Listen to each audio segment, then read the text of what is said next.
पश्चिम बंगाल के दौरे पर थे, जहां उन्होंने राणाघाट और बीरभूम में रैली को संबोधित करते हुए प्रदेश की सत्ताधारी पार्टी टीएमसी पर जमकर निशाना साधा। साथ ही उन्होंने संदेशखाली के मुद्दे पर सीएम ममता बनर्जी की चुप्पी पर सवाल खड़े किए। तो झारखंड की खूंटी में अमित शाह ने चुनावी रैली के समय कांग्रेस पर जमकर हमला बोला। अमित शाह ने झारखंड में भ्रष्टाचार के लिए कांग्रेस को जिम्मेदार माना। साथ ही उन्होंने नक्सलवाद को खत्म करने के लिए पीएम मोदी की तारीफ भी की।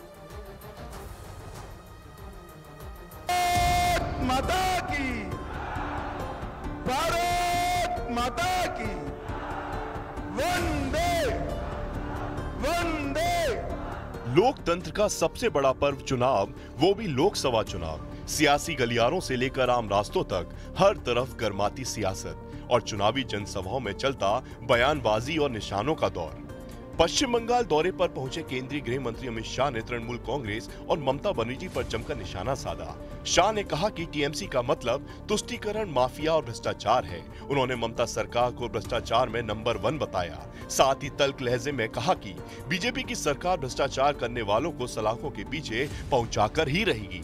नगर पालिका की भर्ती में घोटाला किया, शिक्षकों की भर्ती में घोटाला किया, सिविल सेवा की भर्ती में घोटाला किया, गाय तस्करी में घोटाला किया, कोयला तस्करी में घोटाला किया। ममता बनर्जी, आपकी सरकार समग्र देश में भ्रष्टाचार पर नंबर 1 सरकार है, नंबर 1 सरकार। अमित शाह ने टीएमसी के नारे मां माटी मानुस पर तंज कसते हुए कहा कि तुष्टीकरण की राजनीति की वजह से ये नारा मुल्ला, मदरसा और माफिया में बदल गया है। गृह मंत्री ने सख्त लहजे में कहा कि वो जनता के साथ अब और अन्याय नहीं होने देंगे और किसी भी कीमत पर ये सब आगे नहीं होने देंगे।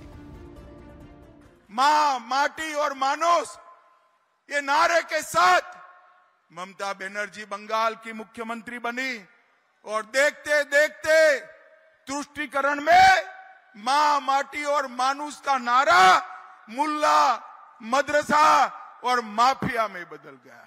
मुल्लाओं को खुली छूट दी है, मदरसों को हमारा धन दिया जाता है और माफियाओं को गरीब जनता पर लूटमारी करने के लिए खुला छोड़ दिया।